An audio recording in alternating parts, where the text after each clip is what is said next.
Welcome to Black Businesses Matter, a podcast about why Black businesses matter and the benefits of collaborating and advocating for Black businesses to drive impact. Each episode will cover legacy, hope, Black joy, funding sources, cultural shifts, equality, and so much more. Known as the brand maven who transforms organizations with her storytelling prowess, meet Larvetta L. Lofton, host of Black Businesses Matter. I am Larvetta Lofton, your host and the founder of the L3 Agency. We will provide inspiration and action while spreading some joy to a thriving community of Black business owners and leading thought leaders. All right, everybody. I am excited about this month, and you all know it's Women's History Month. And, you know, I love this time of the month because, you know, as an agency who is, you know, obviously run by a woman, that would be myself. And I have an incredible team of women of color who help this agency. And so we are excited about this month because we're just bringing in, you know, industry leaders and thought leaders in this place of Women's History Month, and really just celebrating women for all that they do from an advocacy standpoint, from an entrepreneurship standpoint, and obviously from a liberation standpoint. And so we are excited. It's crazy because it's nice to have a month to celebrate women. And I remember, you know, for someone who doesn't have kids, I used to say, can they just have just a time for just women? And they did. And so I'm excited about that because I still think that Mother's Day, you know, is still important in Women's History Month. And the fact that they gave us 30 days because they find that mothers are mothers, but they're also women, and that we get to celebrate them as women and as, you know, as females who are being a guiding light in the work that they do. And so I look at this, our next guest, and, you know, just knowing that having the time that I did have with Miss Tara, you know, guys, this is going to be one of the most, I think, inspirational interviews today because of what she does. And I don't know about you all, but we need more of this, and what she is, who she is, and what she is doing in this place, I think, is required. It's actually a necessary business. It's an essential business for what she is doing. Her name is Tara Levy, and I was calling her Tara, but I want everybody to know it's Tara. Tara Levy, she's the founder of Liberated Arts Movement. Her intention as an artist, author, and educator is to be a source of life. Her work is rooted in promoting love, advocating for justice, and evoking joy and peace by sharing her truth. She launched Liberated Arts Movement, which is a nonprofit, she just said that, to serve as a catalyst for educational and youth development, community engagement, mental and physical health advancement for BIPOC and historically underserved groups. And we are excited to hear from her because, again, as I mentioned to you all, this is an essential business, and this needs to be at the forefront. Because this is a business that, you know what, 10, 15 years ago, we wish we had it, but now it is here. So welcome to the show, Tara. Thank you so much. That was a great intro. Oh, and I say that because it is. You have an essential business, and I think it's one of those, which is why our wonderful associate producer Katori had you here, because we don't see this, right? We don't see enough of this. Yeah. And so the fact that we get to highlight you in Women's History Month, because we need these tools and resources, and make sure there are organizations that foster this level of work, and you are doing that and promoting love. Because, you know, Tara, we just hear about so much, right? We hear about so much in these communities, but to know that there is an organization that is promoting love and justice and joy just brings me joy right now on this podcast. And so before we dig into the work that you're doing and the work that you will continue to do, I really want to get to know Tara a little bit. So Tara, who were you as a little girl? Okay, that's a good question. I grew up kind of an only child. My only sibling, my brother, we're 14 years apart. Wow. Okay. So as a child, he wasn't in the home, and I just had all these adults around. And so I needed to find a way to occupy my time. I've never been good at sports. Mm-hmm. So going outside to play wasn't very appealing to me. Okay. And so I would just do a lot of drawing as a kid. Mm-hmm. And then I also would like write in my journal, write in my diary, because my diary was like my first best friend. Mm-hmm. So even though I was blessed to have amazing friends, like I've been friends with some of my tribe Mm-hmm. for over 25 years, and we're just 30, Mm-hmm. because we literally grew up together as sisters. But like while they weren't there at some parts, I would turn to my diary, and that was my friend too. And so I did a lot of writing, a lot of drawing as a child. And that was like my happy place, as well as just a way to spend my time. Mm-hmm. Mm-hmm. Mm-hmm. And so I want to say this. So drawing, writing, all of this, you were doing as a young child. Yeah. Wow. Wow. And Yeah. And again, I feel like I didn't realize that I'm doing the same thing, but now in a more intentional way, because growing up, I didn't see that as a possible career option. I saw that as something I just did on the side, or like a mm-hmm. hobby. Mm-hmm. I love that you said that you didn't know that this could turn into, right, this love could turn into, right, a life of Yeah. a career life, and recognizing this. So, when you think about you painting and writing, I think those are just incredible gifts, because the reality of it all is, and that's why I'm calling you an essential business, because, right, when we think about, just a moment in time, when we were thinking about COVID, we didn't understand what was still open. Museums, right? There were still those places that evoke imagination and art and things like this, because it was helping people to heal, and helping people to process. And so we didn't realize that became the essential business, and so it's incredible, because you as a child didn't see this, right?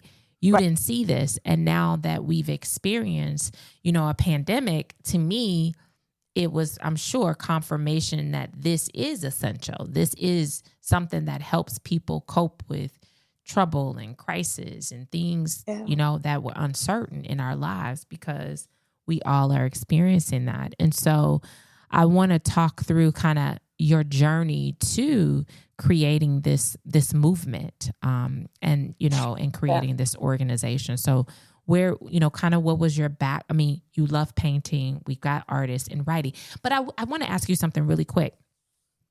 Writing for you, was it just journal writing, or was it other writing, prose, poetry? Like, what was the other side of the writing side? So I'm gonna say early in my childhood, like 8 or 9, it was just me writing my journal. Like, it wasn't me intentionally creating like poetry. Okay. It wasn't until actually my school recommended me to take on apply for Goodman Theater's summer theater program. Mm-hmm. Mm-hmm. And so that was like my intro into theater and creative writing. I was about 14 at the time. And that was such a great opportunity for me as a young person to be exposed to people living out their passions, like living that out as a career. And so that was like where I felt like I fit in. Like, that was my community early on. I think adolescence is such a crucial part where you're finding yourself, and you want to be in community with people who are like you, and where you feel safe. And that was my safe place as a teen. I wrote my first short 10-minute play at Goodman Theater. I won first place with that play. It was called Status Congratulations. Quo. Oh, Yeah. congratulations. This is why we're celebrating you for Women's History Month. Okay, I just had to get that out.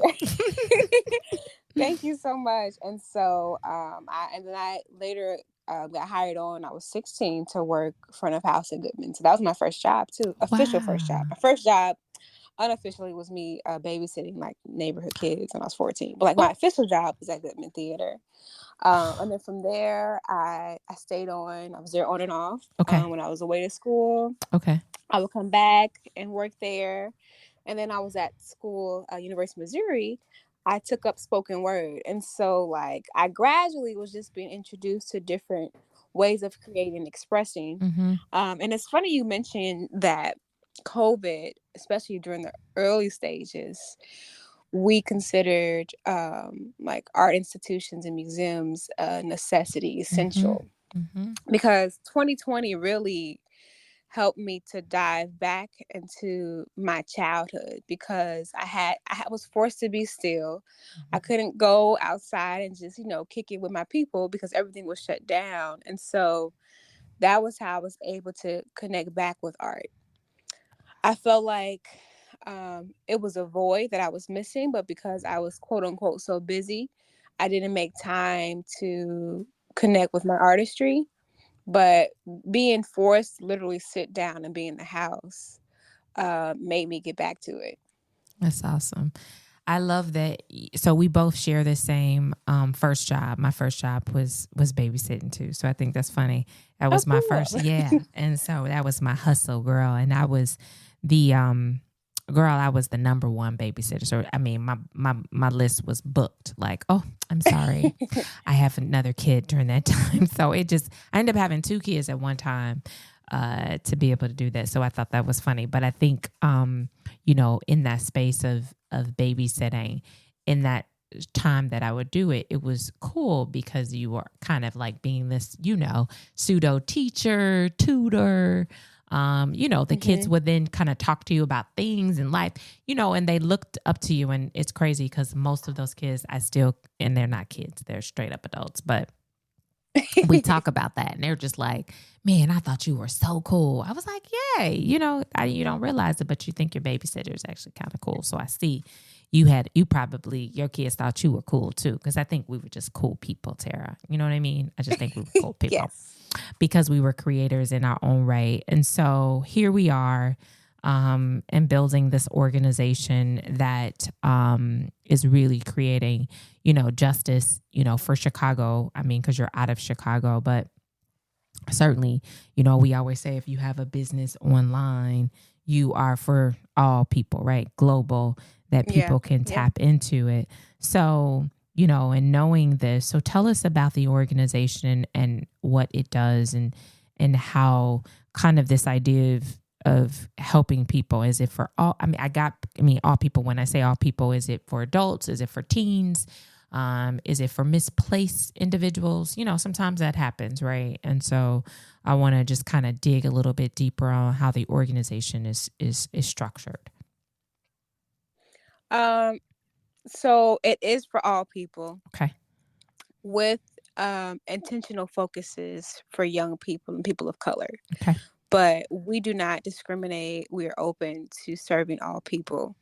The heart of what I do is rooted in education.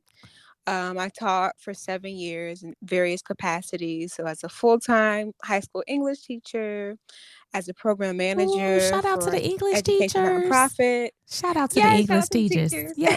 And I say English teachers because I don't know. And I'm only doing that because I loved my English teacher, like love, because I love English. I love writing. I love prose. I love all that. And to me, this is my personal opinion. We don't give a lot of love to English. It's like math, science. And I get all that.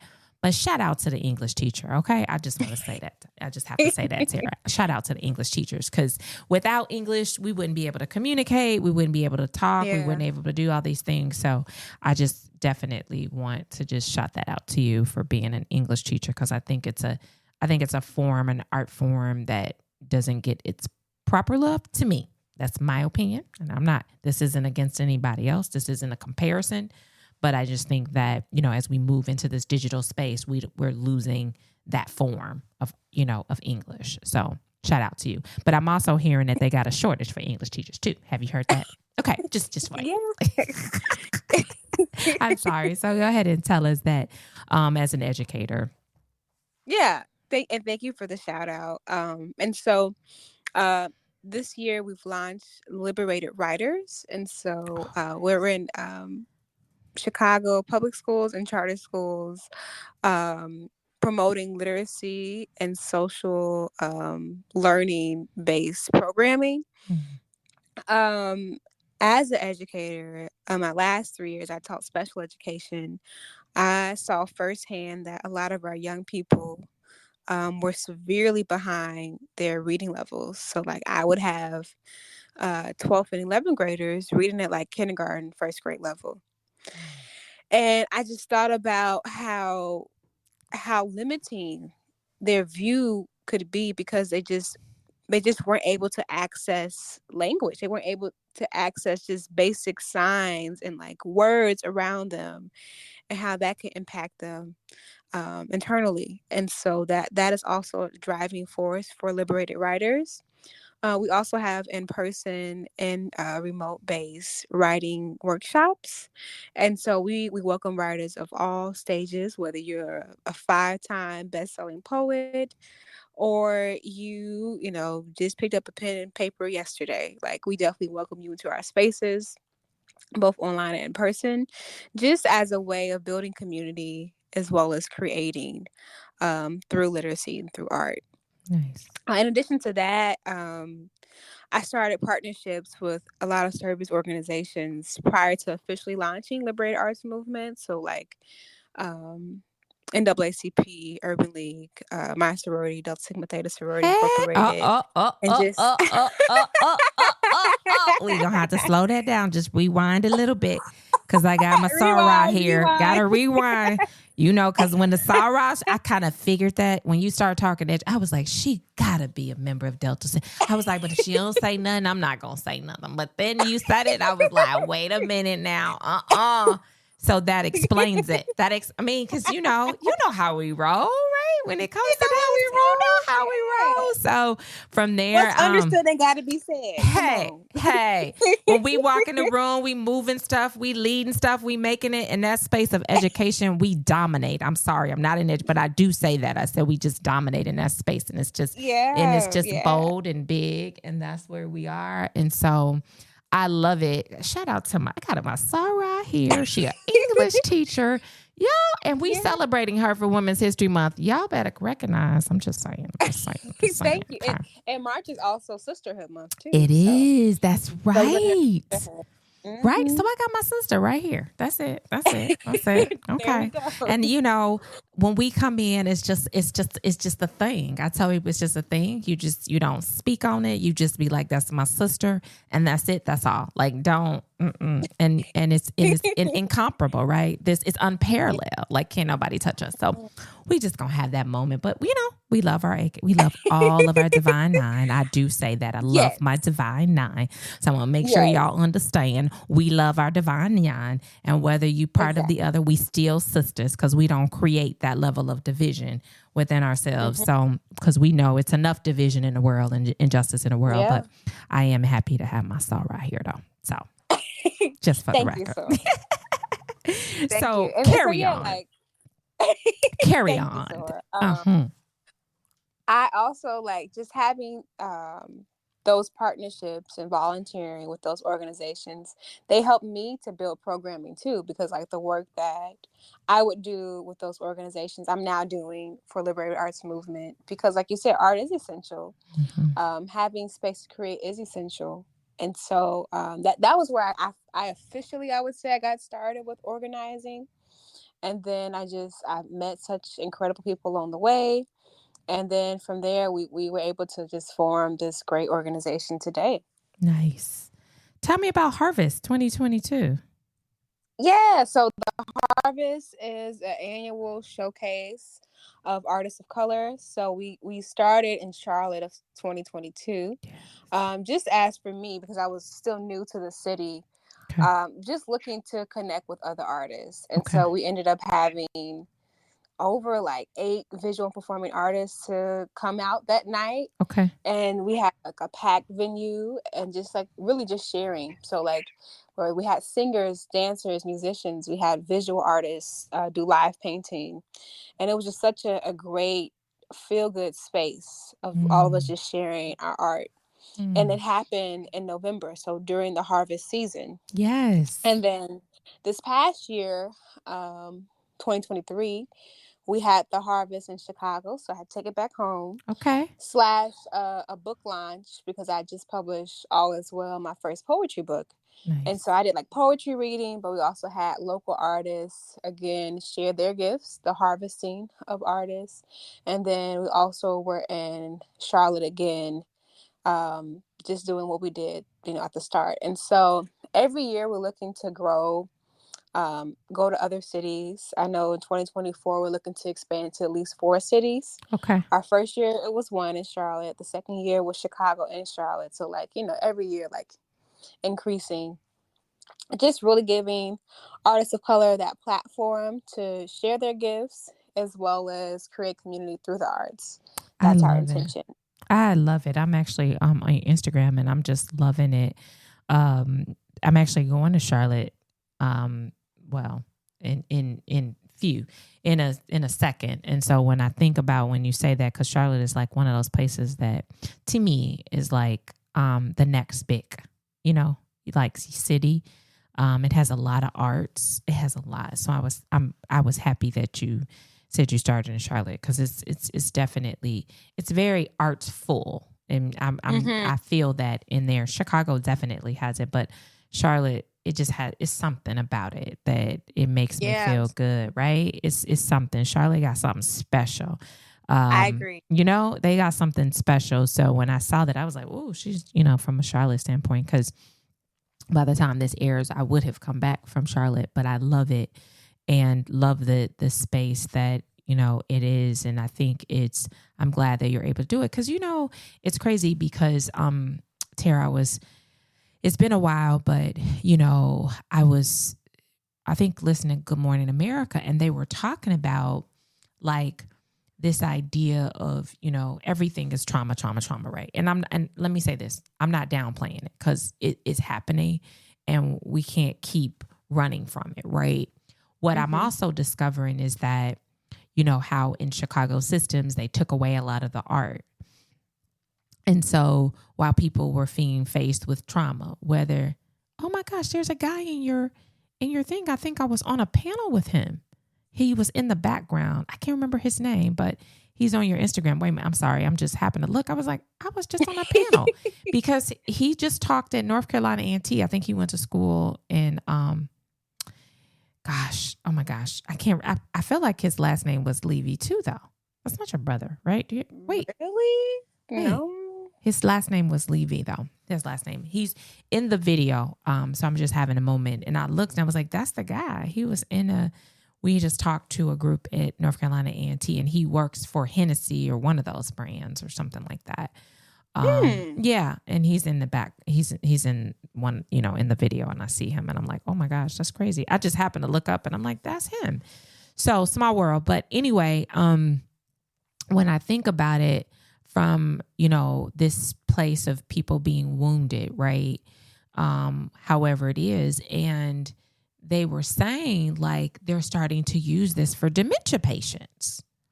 Yeah. Okay. It was on Good Morning America, and they were saying how they're using the art. So whether you play a musical instrument, paint, et cetera, but they're using it for dementia patients. And it's doing very well because, not to go too far down here, because it certainly is not my area of expertise, but they were saying like, because there's some level of trauma in that brain, right? And that triggers that dementia to a certain degree, that it helps them to kind of, it's soothing, And so I love that, people are starting, and again, making this idea of arts as this place of essential. And we're dealing with health challenges, right? Dealing with caregiving, dealing with just bad thoughts. And when you said you were much like me, I'm a journal junkie, and I used to write in my diary.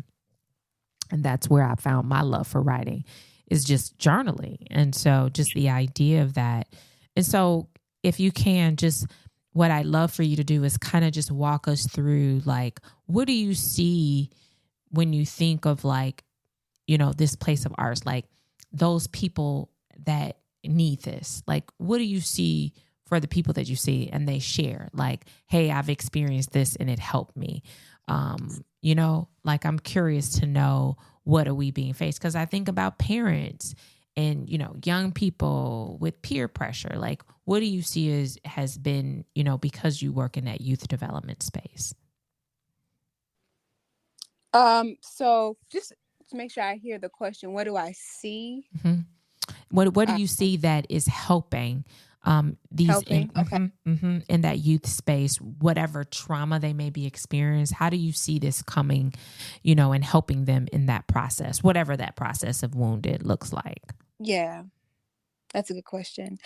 What I see as helping or helpful is giving people, young people, students, or just everyday adults, spaces to tell their stories, and a safe and judgment-free zone. Mm. Unfortunately, I lost a student. He definitely had a difficult time in our school system.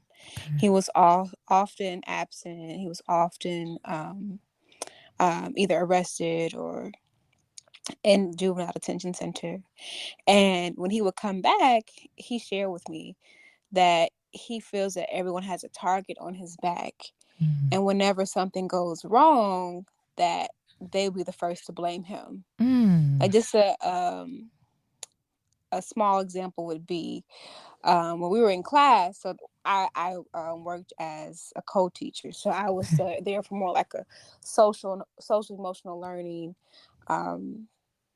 help or Okay. assist for this class, and like I would like do like small group too. Okay. So the other co-teacher, he had accused Anthony and this other guy of talking, even though it wasn't the guy, it wasn't him. And so because he was just constantly being accused of things that he did not do, that was a trigger for him. Even though, you know, it was like an honest mistake from my co-teacher, just say, hey, stop talking. That was like a whole moment, like, oh my gosh, you said I was talking, I'm not talking. And so he just like lashed out. And so I took him out. I said, hey, let's get some water. Because like it was not a safe space. I had to de-escalate. Let's get some water. Let's just walk the hallway. And pretty much he was just saying like what I just shared, that he was tired of always being accused. He was tired of other people telling his story for him, for lack of better words. And so giving people the space to just share their authentic selves, to maybe even process heavy emotions that they are enduring or feeling, and just give them that space, whether that be writing about it, taking a moment to talk about it. To me, spoken word or poetry is very therapeutic because I'm releasing something that was weighing on me. I'm freeing it. I'm quote unquote liberating myself from that. And I think that is also inspiration behind the name, because we want to be liberated in our art making. We want to showcase the different powers that art can come about. Like, yes, you know, you can make a nice poem and draw a nice picture, but what can that also do for your spirit? What can that also do for others who see you being liberated through art making? Yeah, that's awesome. And I say it's awesome because it's just what you said, non-judgmental, right? Going into that space and being non-judgmental is something that, you know, we just haven't seen, right? You know, the word is, you know, and I don't like it anymore. Tara, it was like fake it till you make it. And I found that we were, you know, that's what was happening, right? We were faking it until we got what we need. And then I think that just, to me, it felt like we were being suffocated. We were stuffing ourselves like in a bag, right? To show up, perform, and then we get to, right, put the bag out when we got back home, That's what I see, right? And so the fact that I like the word liberated is that you're liberated to be able, in a movement, that you're able to take the bag out, show up, and still perform, right? Because you can still perform, but you've got, is that opportunity. And I think it's such, because, the ancestors, that's what they taught us, right? Our was like, oh, now don't, hey, you got to get that job, or you got to show up, and the opportunity for us to be able to do that. So as a female thought leader in the space that you're in, I want to ask you this as a woman leader, how should women be liberated in this place, right? Because we're celebrating, Women's History Month. And I just want to ask you, how can women, because we're talking about women, be liberated in this place, and how your organization can help those women that may need that liberation? Okay, that's good.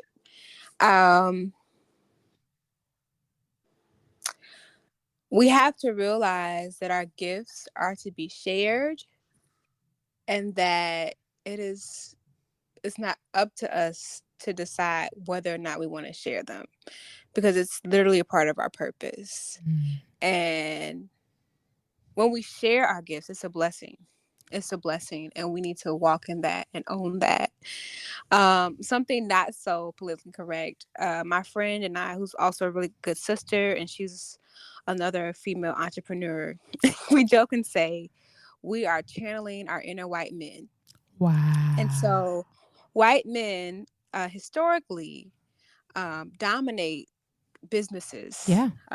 They're they have all these multi-billion trillion dollar industries, and it's not challenged as to whether or not do they have the expertise, do they have the knowledge, should they be running them. We just let it be. Like we accept it as that's their role. And they internalize, a lot of them internalize that role of like, well, this is my role to be a business owner. I'm supposed to be rich. I'm supposed to be in charge. Versus women, we often are told not to share our greatness, not to speak about what we're doing, even though it's great. And so I said, you know what? I'm going to channel my inner white man. I am going to be bold and sharing what I have. I'm going to be bold and being an owner and believing that I too am worthy of being in that position, versus hanging my head low. Yeah. As my granddad would say, being shamefaced. Yeah. I'm not going to be shamefaced. Yeah. Yeah. That's good, Tara.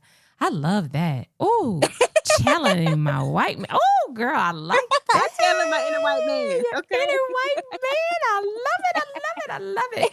Because that actually, even when I said it, because they exude courage, right? They exude this dominance. They exude confidence. I mean, you know what I mean? Let's talk it from that standpoint. Yeah, and when we talk it from that standpoint, I think that is beautiful. So I love that. So as we move into, we ask this question, and I want everybody to know, we're talking to Tara Levy of Liberated Arts Movement.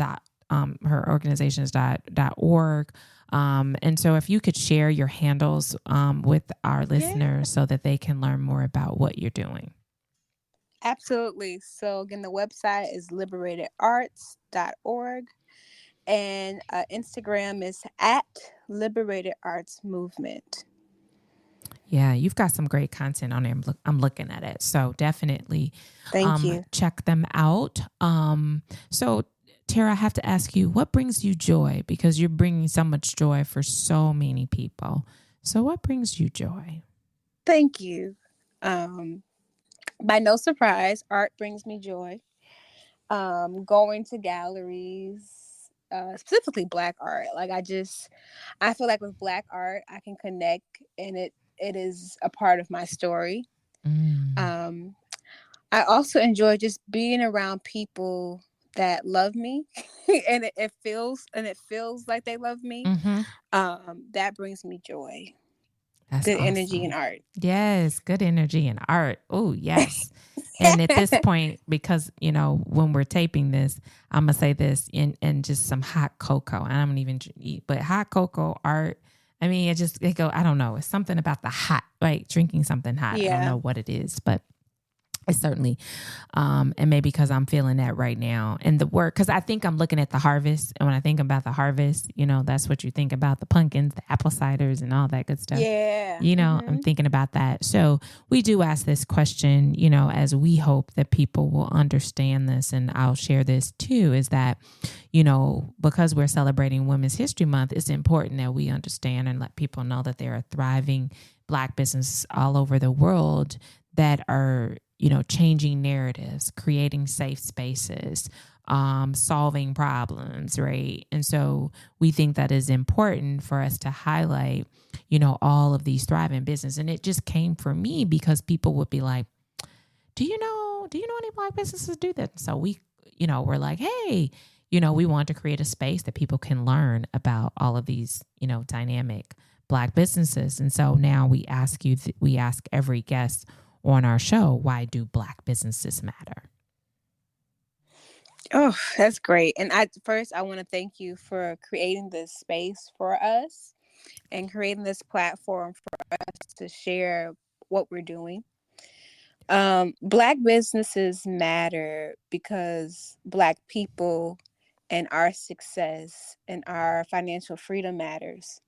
I want us to get to a point where we have everything we need in our communities.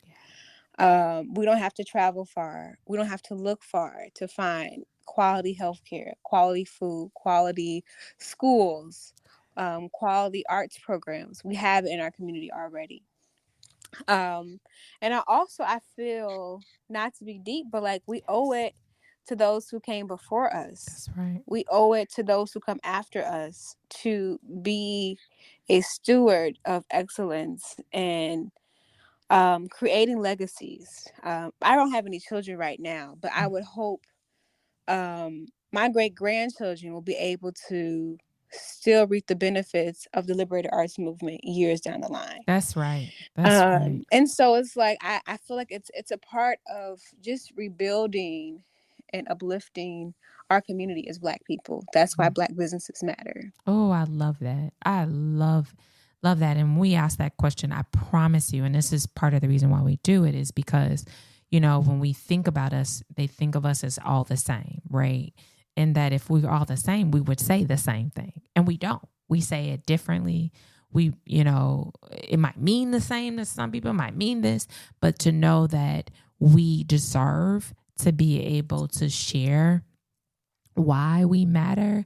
And it doesn't have to look like every story, right? Every narrative. And so whenever I hear that, sometimes I do get chills because I challenge us to ask ourselves so that we can make sure that they understand. People understand why we matter. So when we think about, legislation and we think about policy, that we understand, like you listen to an episode of Black Businesses Matter, you can take some of that and really substantiate that why, right? In the spaces that we need right now. So as we close, Tara, I thank you for the work that you're doing. I celebrate you in this month for the work that you're doing at your organization. And guys, I just want to say she is the founder of Liberated Arts Movement. It is an essential business. And I want to make sure that we understand that and that they're promoting that love and advocating for justice, invoking joy and peace by sharing truth all over the land, right? All over the land, and making sure that we create this level of peace that we just haven't seen. And so certainly you can support her, go to her website, go to her Instagram, supporting her in any way that is necessary. But we just want to thank her. And I just want to say, Tara, anything you want to share? I did want to say, I know you have a book. So if you want to share your book that you have for those that want to support women authors, who is a former English teacher, I'm just saying, guys, for that. But if you want to share your book. Yeah, absolutely. So my latest book and my first poetry book is entitled All Is Well. All Is Well by Tara Levy. So that's my first poetry book. And then I also have 2 children's books entitled I'm a Black Girl and I Matter and Hey Young King. And then my first publication, first book is Count It All Joy. And that's all on Amazon by Tara Levy, Tara Levy, Levy. So, full disclosure, this is scary. I've bought your books, your children's books. I'm like, I know this. Yes, I've bought The Joy, the book. What's the second one you said? Count It All Joy. I bought that one. I count it all joy. I'm a Black Girl and I Matter and Hey Young King. Hey Young King. I got that from my girlfriend who has kids. Has sons. Yes. I'm like, I know this. I was like, I know this. You can see these names on these books, and man, ain't a whole lot of us. So, some of them do stand out.